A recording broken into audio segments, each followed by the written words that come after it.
ॐ भद्रं कर्णेभिः शृणुयाम देवाः भद्रं पश्येम्यक्षभिर्यजत्र स्थिरैरङ्गैस्तुष्टवागुंसस्तनूभिर्वशेम देवहितं यदायुः।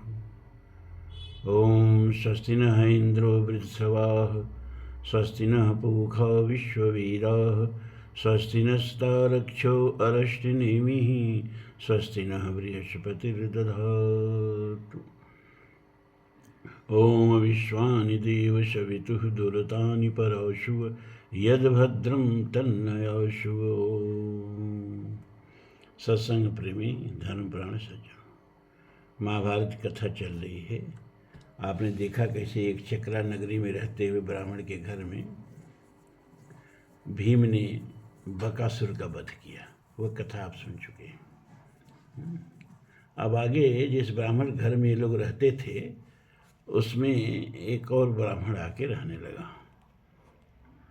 तो वह तरह तरह की कहानियाँ लोगों को सुनाता, देश देशांतर का जो भ्रमण करने का था। तो एक दिन उसने द्रौपदी के स्वयंवर की कथा सुनाई कि राजा द्रुपद की एक श्यामांगी सांवली सी बड़ी सुंदर लड़की है। पहले क्या है ना कि सांवला रंग ही हमारा ओरिजिनल रंग है। तो पहले जो बहुत सुंदर होते थे ना श्याम रंग के होते थे। भगवान राम श्याम रंग के, भगवान कृष्ण श्याम रंग के, अर्जुन श्याम रंग का, दुर्योधन श्याम रंग का, द्रौपदी श्याम रंग की हैं। औरतों को, सुंदर औरतों को पहले श्यामा कहा जाता था। जो सांवली औरतें होती थीं वो बहुत सुंदर मानी जाती थी, क्योंकि सुंदरता वस्तु में नहीं होती है। सुंदरता संस्कार में होती है और सुंदरता दृष्टि में होती है। तो जैसा हमारा संस्कार और जैसी हमारी दृष्टि बनती है उसी के अनुसार से हम सुंदरता का मूल्यांकन करते हैं। जब हम हजारों वर्ष तक गुलाम रहे, गोरे गोरे अंग आते थे सब, मुसलमान भी तो खाड़ी से और मंगोल से, तो वो सब गोरे गोरे होते थे हैं। 700-800 वर्ष उनके गुलाम रहे। फिर अंग्रेज और गोरे आ गए, उनके गुलाम रहे। तो गोरे रंग के प्रति हमारे मन में एक आ गई कि देखो गोरा रंग अच्छा होता है, और सांवले रंग के प्रति एक एहसास कमतरी, हीन भावना आ गई। अब तो कायदे से अगर लड़की सांवली तो उसका शादी नहीं हो रहा है, जबकि सांवला रंग ही हमारे यहाँ पहले प्रशंसित होता था। द्रौपदी सांवली थी, उस समय की सबसे सुंदर स्त्री थी। सांवली होना और सांवला होना सौभाग्य माना जाता था। लेकिन गुलामी ने, पराधीनता ने और गोरे चमड़ी की श्रेष्ठता ने सौंदर्य के प्रति हमारे दृष्टिकोण को बदल दिया। तो द्रौपदी के स्वयंवर का समाचार सुनकर के पांडवों के मन में उत्सुकता हुई कि बहुत दिन एक जगह रहते रहते हो गया, अब थोड़ा घुमा फिरा जाए, चल के तमाशा ही देखा जाए, कैसा स्वयंवर होता है, क्या होता है। भीख मांगते मांगते बहुत देर बीत गया। तो उस ब्राह्मण से इन पांडवों ने पूछा कि ये द्रौपदी कौन है। महाराज द्रुपद की पुत्री हैं, तो इनकी जरा जन्म की कथा बताइए, इनके बारे में कुछ बताइए। अब महाराज द्रुपद को तो जानते ही थे, क्योंकि बांध के लिया कि द्रोणाचार्य के सामने प्रस्तुत कर दिए थे। तो उस ब्राह्मण ने पांचाल नरेश द्रुपद की कहानी सुनाना शुरू किया कि द्रुपद को जब द्रोणाचार्य ने पकड़ के मंगवाया अर्जुन से, पांडवों से, तब से द्रोणाचार्य के मन में बैर भाव, ये क्षमा करें, तब तक द्रुपद के मन में, द्रुपद को पकड़ के मंगवाया जब द्रोणाचार्य ने, तो द्रुपद के मन में द्रोणाचार्य के प्रति बैर भाव जम गया। वो बदला लेने के लिए सोचा करते थे। वो सोचते थे कि ऐसा तेजस्वी एक पुत्र हो जो कि अर्जुन की तरह हो, और वह द्रोणाचार्य को या तो मार डाले या तो बात के हमारे सामने प्रस्तुत करे। इसके लिए वो घूम घूम करके ब्राह्मणों से भी संपर्क करने लगे कि भाई आप लोग ऐसा यज्ञ करा दीजिए जिससे एक ऐसा तेजस्वी पुत्र हमको प्राप्त हो जो हमारी मनोकामना को पूरा कर सके। अरे क्या आपकी मनोकामना ही बताइए, तब ना हम लोग यज्ञ कराएंगे, ब्राह्मण कहते थे। तो कहते थे कि हम द्रोणाचार्य का वध चाहते हैं, ऐसा पुत्र चाहते हैं जो द्रोणाचार्य को मार डाले। तो कोई ब्राह्मण तैयार नहीं होता था। अरे नहीं, यज्ञ लोक कल्याण के लिए होता है कि यज्ञ किसी को मारने के लिए होता है, हैं? तो इसी तरह से वो भटकते भटकते एक दिन कलमाशी नगरी के पास एक ब्राह्मण बस्ती में गए। और वहाँ सब ब्राह्मण बड़े विद्वान कर्मकांडी रहते थे, वैदज्ञ होते थे, हैं? उसमें दो भाई थे, हैं? कश्यप गोत्र के। उनका नाम था याज और अयाज, याज और उपयाज। उनका नाम था याज और उपयाज। कि छोटा भाई उपयाज से इन्होंने संपर्क किया और कहा कि इस तरह का हमारा उद्देश्य है, हम आपको 1 अर्बुद गाय देंगे।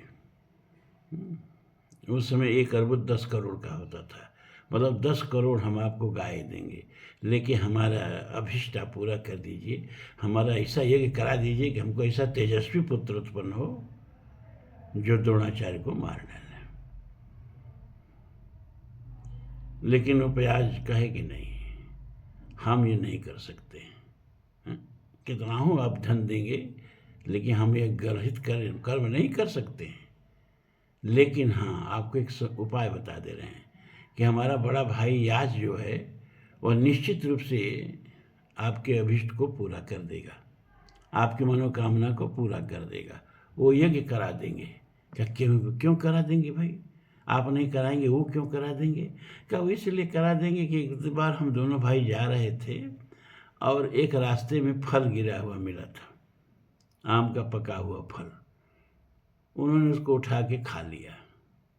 तो मैं समझ गया कि इसके अंदर जो है विवेक नहीं कि क्या करें क्या नहीं करें, क्या खाएं क्या नहीं खाएं। विधि निषेध का ये आदमी पक्का नहीं है। तो ये आदमी स्वार्थ पर आकर के, मन के लालच में आकर के कुछ भी कर सकता है। इस बात को आप लोग अपने पर भी ढा लीजिए, कि कहीं भी बैठ के आप कुछ भी खा सकते हो, हैं? कोई खाने में विधि निषेध नहीं है, और कहीं किसी के बीच में भी बैठ सकते हो, कहाँ बैठे कहाँ नहीं बैठे इसके बारे में भी कुछ विधि निषेध नहीं है। तो आप कभी भी कुछ भी कर सकते हो। ये रोज रोज की सावधानी से चरित्र बनता है, स्वभाव बनता है। हमेशा संतों के बीच में बैठें, हमेशा सज्जनों के बीच में बैठें, हमेशा रचना धर्मी लोगों के बीच में बैठें, नेगेटिव बात करने वालों के बीच में, धूम्रपान करने वालों के बीच में। आप धूम्रपान करें चाहे नहीं करें। एक होता है इनर्ट स्मोकिंग, मतलब धूम्रपान कोई कर रहा है और आपके फेफड़े में धुआं जा रही है, वो आपको 10 गुना ज़्यादा नुकसान करती है धूम्रपान करने वाले से। इसी तरह से शराबी है, एक न एक दिन शराबी आपको भी शराब चखा देगा, अगर किसी शराबी को अपने आसपास बैठने दिए तो उठने में, बैठने में, बोलने में, व्यवहार करने में, खाने में जो रोज रोज सावधान रहता है उसी से कभी कोई गलती नहीं होती। तो ये बड़े भाई जो याज जी हैं, इनके अंदर विधि निषेध का कोई नियम नहीं है। अब जब कोई गिरा हुआ फल उठा के खा सकते हैं तो लालच देंगे आप नहीं कोई काम करा सकते हैं। तो याज के यहाँ गए राजा द्रुपद और कहा कि हम आपको 1 अर्बुद गाय देंगे, आप हमारा ये अभिष्ट पूरा करा दीजिए। याज जी खुशी खुशी 1 अर्बुद माने 10 करोड़ गाय, खुश हो गए, कहे चलो क्या करना है करा देते हैं। तो यज्ञ का अनुष्ठान हुआ और उस यज्ञ से एक बहुत ही तेजस्वी कुमार अग्निवर्ण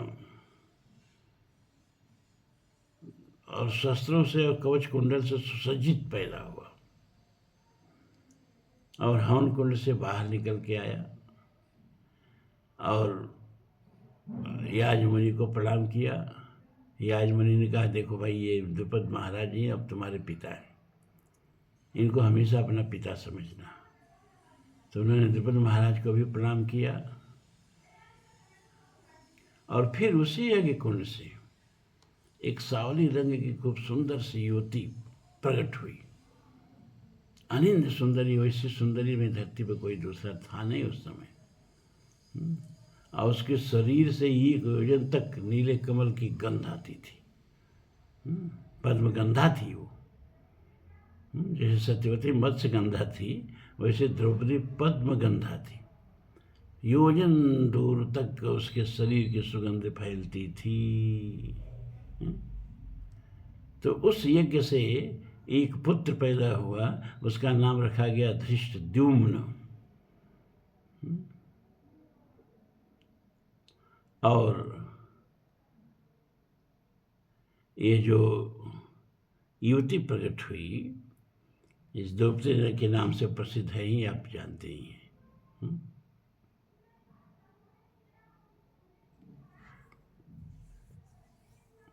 वैसे सांवली थी, इसलिए इसका एक नाम श्यामा भी पड़ा।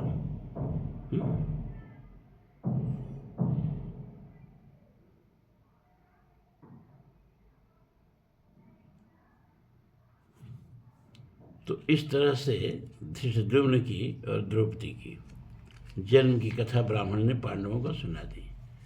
अब पांडवों ने जिसके घर में रहते थे, उस ब्राह्मण देवता से आशीर्वाद लेके और उनकी आज्ञा लेकर के, उनके प्रति कृतज्ञता प्रकट करके, और पांचाल देश के लिए चल दिए द्रौपदी का स्वयंवर देखने के लिए। तो जब वो चलने लगे तो व्यास जी आ गए मिलने, और व्यास जी आ गए और उन सबों को द्रौपदी के पूर्व जन्म की कथा भी सुनाई कि द्रौपदी पूर्व जन्म में क्या थी। अरे एक बड़े महात्मा की सुंदरी और गुणवती कन्या थी, और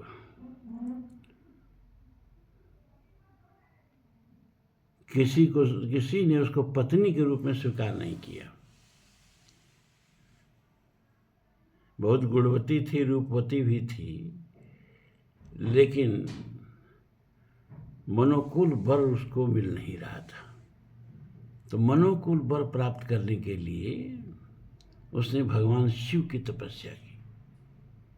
तो भगवान शिव प्रकट हुए और कहे बरम ब्रोहि, वर मांगो। क्योंकि शिव जी है ना, मनोवांछित वर देने के लिए सबसे प्रसिद्ध है। इसीलिए तुलसी ने लिखा, इच्छित फल बिन शिव अवराधे, लहैन कोटि जोग जप साधे। बिना शिव की आराधना की इच्छित फल की प्राप्ति नहीं होती है। भगवान कृष्ण ने भी शिव को प्रसन्न करने के लिए उनकी तपस्या की। भगवान शिव प्रसन्न हुए, बोले बरम ब्रोहि, वर मांगो। तो भगवान कृष्ण ने क्या कहा, हमें राधा चाहिए। भगवान शिव ने कहा कि राधा कोई हमारे पॉकेट की चीज़ नहीं है, निकाल के तुरंत दे दे, लो राधा चाहिए। अब तो राधा देने के लिए हमको पहले राधा को प्राप्त करना होगा, और राधा को प्राप्त करने के लिए हमें तपस्या करनी होगी। जो चीज़ हमारे पास है नहीं, वो हम आपको दें कैसे? तो पहले मुझे कुछ समझ दो, मुझे तपस्या करने दो, और उस तपस्या के बाद तब हम आपको राधा दे सकते हैं। तो शिव ने राधा को प्राप्त करने के लिए बांस बन के तपस्या की। यह शिव का वंशावतार कहा जाता है, बांस बन के। और फिर कृष्ण से कहा कि देखो हमारी तपस्या पूरी हुई गई, अब इस बांस को काटो और इसकी बांसुरी बनाओ, इसमें सलाख गर्म करके छेद करो, और फिर इस बांसुरी को जब तुम बजाओगे अधरों पर धर के, तो राधा दौड़ी चली जाएगी। तो कृष्ण की जो बांसुरी थी ना, वो भगवान शिव का वंशावतार थी, भगवान शिव का अवतार थी वो बांसुरी। अधरों के सेज पर उस बांसुरी को रख करके, और उस अपना अमृतमय जब उसमें स्वर डालते थे, वही भोग था शिव का। और इसके बाद जो छेदों पर अंगुलियां फिरती हैं, वही भगवान शिव का चंपन था, उनका पाद चंपन था शिव का। और बांसुरी बजाते समय जो लय के असुर के अनुसार गर्दन हिलती थी, तो उनका जो मकराकृत कुंडल हिला करता था, वही शिव की आरती थी। तो इस प्रकार जब शिव की आराधना पूरी होती थी और जब बांसुरी बजती थी तो राधिका दौड़ करके आती थी। भगवान राम को सीता चाहिए तो लिंग थाप विधिवत कर पूजा, शिव समान मोहि प्रिय नहीं दूजा। आज भी रामेश्वरम उस घटना का गवाह है। भगवान शिव वहाँ आज भी हैं, रामेश्वरम, राम का ईश्वर। भगवान शिव से कहा गया कि भगवान ने तो रामेश्वर तीर्थ की स्थापना कर दी, आपको हमेशा के लिए अपना ईश्वर घोषित कर दिया और आप उनको अपना ईश्वर मानते हैं। तो शिव ने उसकी इस तरह से व्याख्या की कि रामेश्वर का मतलब राम है जिसके ईश्वर वह शिव। भगवान राम से पूछा गया, अरे भाई, राम के जो ईश्वर है भगवान शिव, तो इच्छित फल बिन शिव अवराधे, लाइन कोट जोग जप साधे। तो शिव की आराधना किया। एक बार पार्वती में और शिव जी में थोड़ा सा होटू होने लगी। पति पत्नी में हो ही जाया करती है, कोई नई बात नहीं है। जो लोग भी पत्नी वाले होंगे उनको इस बात की प्रमाण की कोई आवश्यकता नहीं है। तो पार्वती जी बहुत उक्टा पुराण शुरू कर दी। अंबर यंगन संग सता सखा, बहुभूत पिशाचन सौ डरतों, डरतों पुलिसापन की सुसकारिन, भांग बटोरत ही मरतों, मरतों जन जानि के जन्म कथा, निर्वाहन साखर क्यों चरतों, हस पार्वती कह शंकर से कि हम न बरतो तुह को बरतो। अरे हमारी कैसी जिंदगी बीत रही है आपको पता है? जब देवों के यहाँ कोई समारोह होता है, आयोजन होता है, तो देवांगनाएं अपने देवताओं के साथ सुंदर सुंदर वस्त्राभूषण पहन करके उस आयोजन में आती हैं और आप चिता का भस्म लपेटे रंग धड़ंग पहुँच जाते हैं।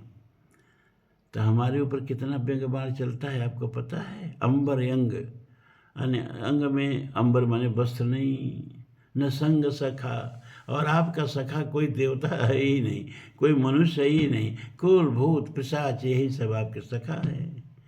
जहाँ लेके जाएंगे लोग कहते हैं सब भूत प्रेत कहाँ से आ गए, दूर करो दूर करो। तो अंबर यंग न संग सखा, अब बहुभूत पिशाचन सो डरतों। अरे किसी गांव में एक भूत प्रकट होने तक आदमी गांव छोड़ के भाग जाते हैं। यहाँ तो संसार भर के सारे भूत हमारे घर में, इनसे डरते डरते जिंदगी बीतती है। और डरतों पुलिसापन की सुस्कारिन। अब चलो हम कहते हैं भाई भूत हैं तो नहीं, कोई नुकसान नहीं पहुंचा रहे, चलो कुछ बाबा जी के लिए कुछ पोए पाएं, कुछ चूल्हा जलाएं। तो आटा उटा चावल ओवल खोजने के लिए जब गगरी वगरी ठिल्ली उल्ली में हाथ डालते हैं तो कोई न कोई सांप पों करके निकल आता है। सांप के फुफकार से भी डरते डरते जिंदगी बीतती है। डरतों पुलिसापन की सुस्कारिन। और आपकी गगरी गगरा में से निकलता क्या है? भांग, चावल नहीं, आटा नहीं, दाल नहीं, भांग निकलेगी।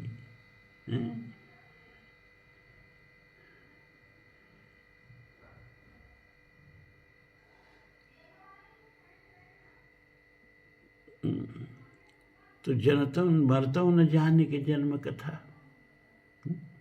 अरे मुझे अगर पूर्व जन्म की याद नहीं रहती कि जन्म जन्म के आप ही हमारे पति लिख दिए गए हैं, सती मरत हरिसन बर मांगा, क्या जन्म जन्म शिव पद अनुरागा। मरतों जन जानी की जन्म कथा, नरवाहन सोखर क्यों चरतों। तो ये जो नंदी आपका है, नर का वाहन माने बैल जो ढोता है आपको, ये बेचारा क्या है? अरे आपको सिरफल के पत्ते ही लोग चढ़ाते हैं तो सिरफल का पत्ते ही चबाता है, और वही सिरफल का पत्ते हमको भूख लगती है तो हमको भी खाना पड़ता है।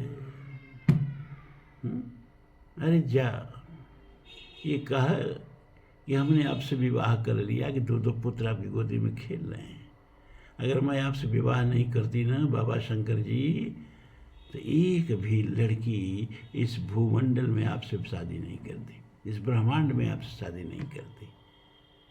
ये शुक्र मनाइए कि हमने आपसे विवाह कर लिया, कि आज आप दो दो पुत्रों के पिता हो। लेकिन बतिया हंस के कहा पार्वती ने कि भाई अब ज़्यादा बुरा ना हो जाए, मजाक में ही बात रहे। तो हंसी पार्वती कहें शंकर सो, अरे हम ना बरती तो ही को बरतूं। शिव जी ने कहा, अरे क्या बात करती हो, कभी हमारे मंदिरों में जाके देखो, सोमवार के दिन देखो जाके, सारी कुंवारी लड़कियां लोटा में जल ले लेके, सिरफल की पत्ती उसमें डाल डाल के, या कच्चा सिरफल लेके, या धतूरा लेके, और मेरे यहाँ वर मांगने आती है। जाके देखो मेरे मंदिरों में भीड़ लगी रहती है। पार्वती ने कहा, बात सही कहते हो बाबा, भीड़ तो लगी रहती है बच्चियों की, लड़कियों की, आपसे उपयुक्त वर मांगने के लिए, लेकिन उसमें से किसी एक लड़की को कभी हाथ उठा के कह देना कि जाओ बेटी, तुमको मेरे जैसा वर मिले, आप देखिएगा दूसरे दिन से मंदिर खाली हो जाएगा। कि तो अपने जैसा वर देने का वरदान दे रहे हैं। आपके यहाँ वर मांगने लड़कियां जाती हैं, लेकिन वर के रूप में भगवान विष्णु को मांगती हैं, आपको नहीं मांगती। वर के रूप में वो श्री राम को मांगती हैं, आपको नहीं मांगती हैं। तो ये पति पत्नी में हुठू होता रहता है। लेकिन इच्छित फल बिन शिव और राधे, अल्लाह इन कोटि जोग जप साधे। तो भगवान शिव उस द्रौपदी के पूर्व जन्म की कथा है, उसके तपस्या से प्रकट हुए, वरम ब्रूहि वर मांगो। उसने कहा कि हमको सुंदर सौष्ठव वाला पति चाहिए, हमको श्रेष्ठ धार्मिक पति चाहिए, हमको खूब बलवान पति चाहिए, हमको धनुर्धर विद्या में पारंगत पति चाहिए, और हमको अश्विनी कुमार जैसा सुंदर सुंदर पति चाहिए। भगवान ने कहा कि जो जो तुमने मांगा है वो एक पुरुष में मिलना असंभव है, लेकिन तुमने मांगा है तो हमको देना भी जरूरी है। इसलिए जाओ, ये जो तुमने मांगा है इन गुणों से विभूषित तुमको 5 पति मिलेंगे। एक धार्मिक होगा, एक बलवान होगा, एक धनुर्धर होगा, एक खंगधर होगा, और एक जो है वो बहुत सुंदर स्वरूपवान और बहुत विद्वान पंडित होगा। तो ये द्रौपदी के पूर्व जन्म की कथा है। इसको जो भी वर्णन करेगा ये 5 पति इसके होंगे। इस तरह से व्यास जी द्रौपदी के पूर्व जन्म की कथा सुना करके चले गए। अब पांडवों की पांचाल यात्रा शुरू हुई, और रास्ते में बहुत जंगल, बहुत पहाड़ पड़े। सबको पार करते करते सोमाश्रयायण तीर्थ पहुँचे। वहाँ गंगा जी बह रही थी, और वहाँ एक चित्ररथ नाम का गंधर्व, अंगारपण भी उसका, अंगारपर्ण भी उसका नाम था, और चित्ररथ भी उसका नाम था। वह युवतियों के साथ विहार कर रहा था। जब इन लोगों का प्रचार उसको सुनाई दिया तो कहा गया, कौन है जो इधर आ रहा है, ये हमारा निषिद्ध क्षेत्र है, इसमें जो आता है मैं उसको मार डालता हूँ, और सायंकाल के बाद तो इधर किसी को आना एकदम निषिद्ध है। हाँ, दिन में कोई आए जाए तो मैं उसको नहीं बोलता हूँ। अब इस समय मेरा यहाँ प्रहर चल रहा है, तुम लोग लौट जाओ, नहीं तो हम तुम लोगों को मार डालेंगे। अर्जुन ने कहा, अरे दुष्ट बाचाल, गंगा जी किसी की बपौती नहीं है, ये गंगा जी सबकी है, और रात्रि भी किसी की बपौती नहीं है। समय पर किसी का अधिकार नहीं है, समय का सब पर अधिकार होता है। तो न तो समय तुम्हारा है, न तो गंगा जी तुम्हारी हैं, तो तुम किस अधिकार से हम लोगों को रोक रहे हो? हम लोग चलेंगे, आएंगे, और गंगा जी में अपनी थकान दूर करेंगे।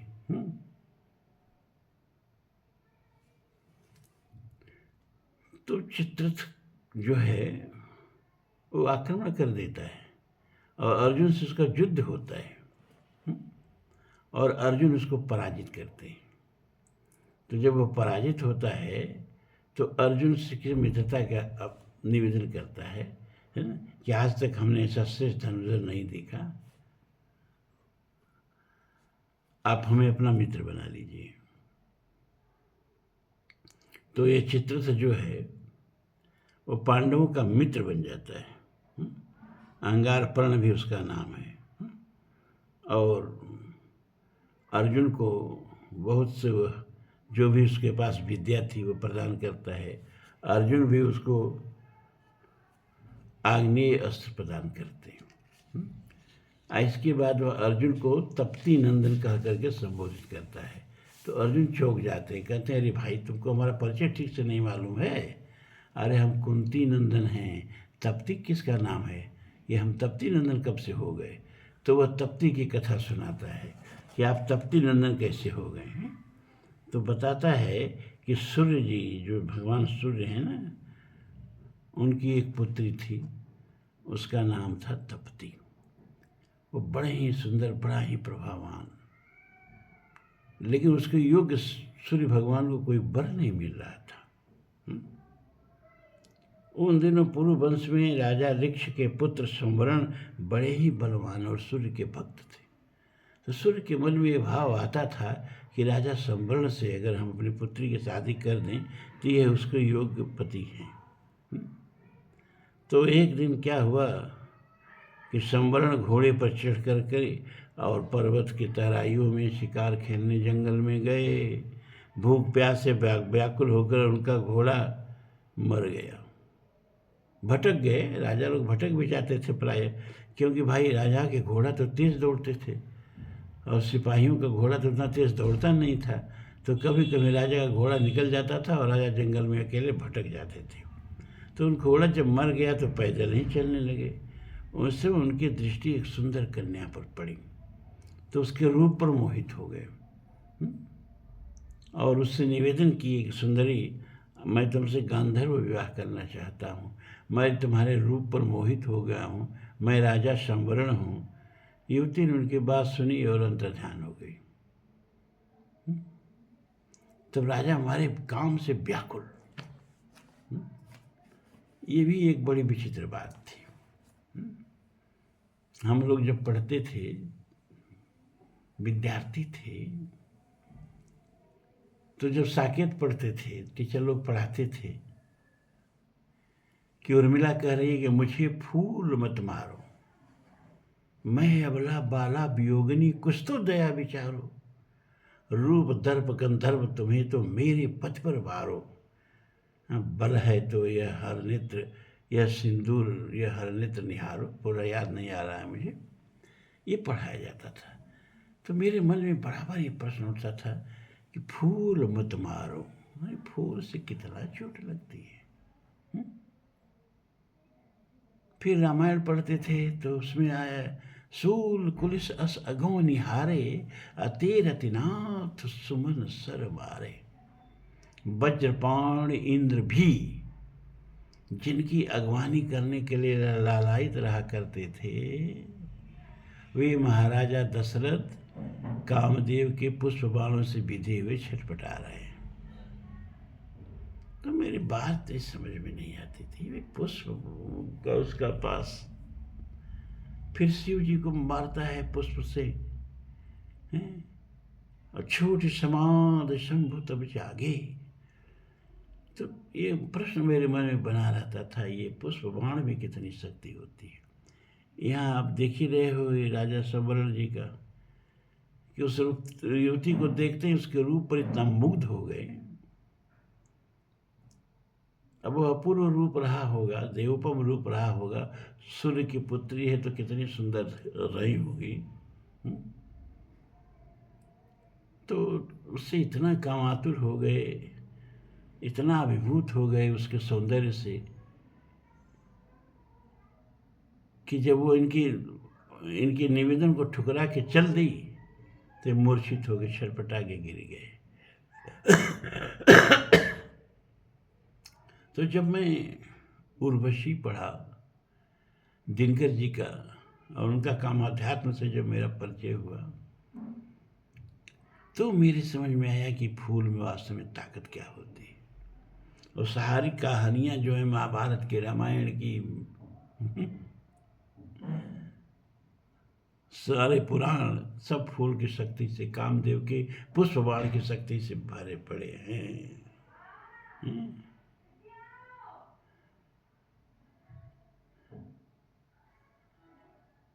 तो दिनकर जी लिखते हैं उर्वशी में, पुरुरवा और उर्वशी की कथा। पुरुरवा भी उर्वशी के मोह पास में बंध गया है, प्रेम में पागल हो गया है, राजपाट सब छूट गया है, केवल उसकी गोद में पड़ा रहता है। तो एक दिन पड़ा पड़ा वह विचार कर रहा है, उर्वशी से अपने अतीत के बारे में कह रहा है, और इस समय वह कितना बेबस हो गया है ये बात कह रहा है। अब थोड़ा सा आप लोग साहित्य का आनंद लीजिए। अब पूरा तो समझ में आप लोग की नहीं आएगा, हम जानते हैं।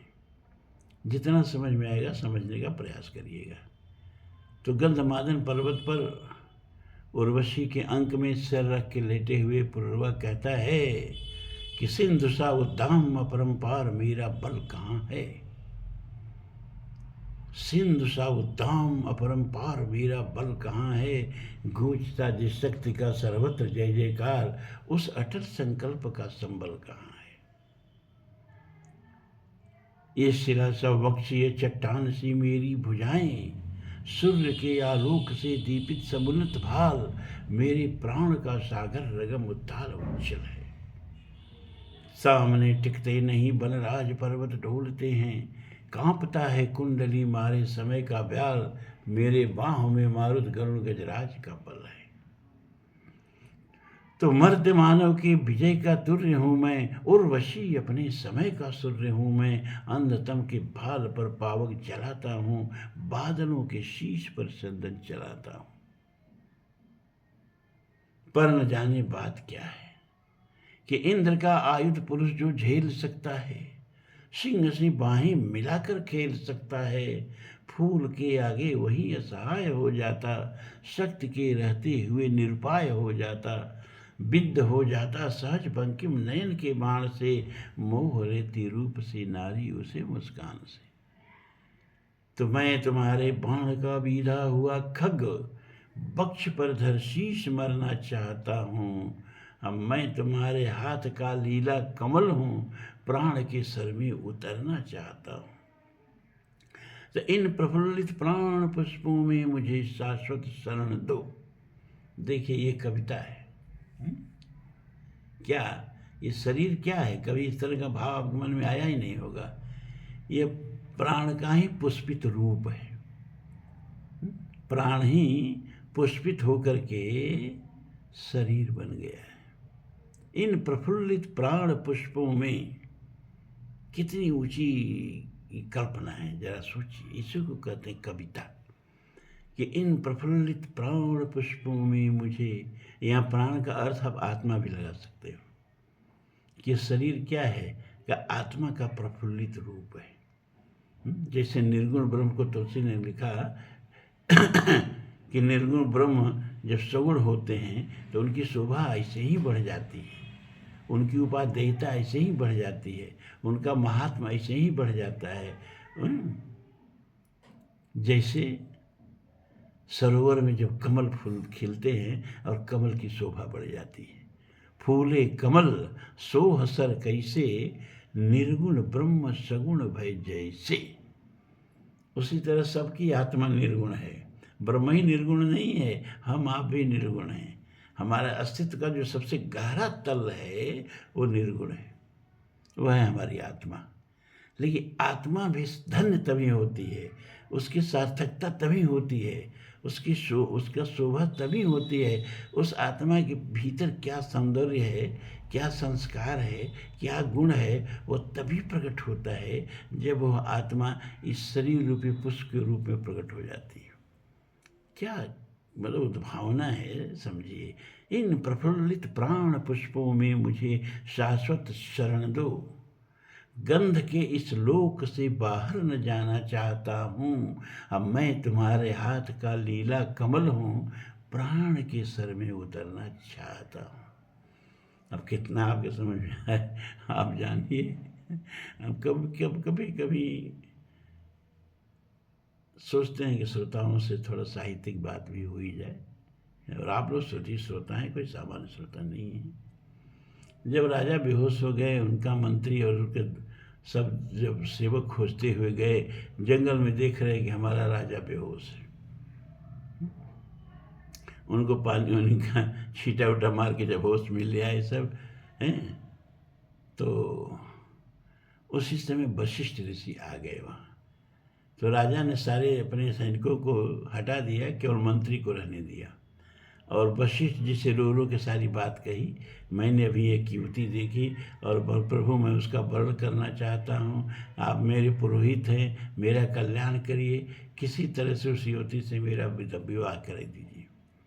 वशिष्ठ ने ध्यान लगा के देखा कि ये तो सूर्य की पुत्री है, सावित्री की छोटी बहन है।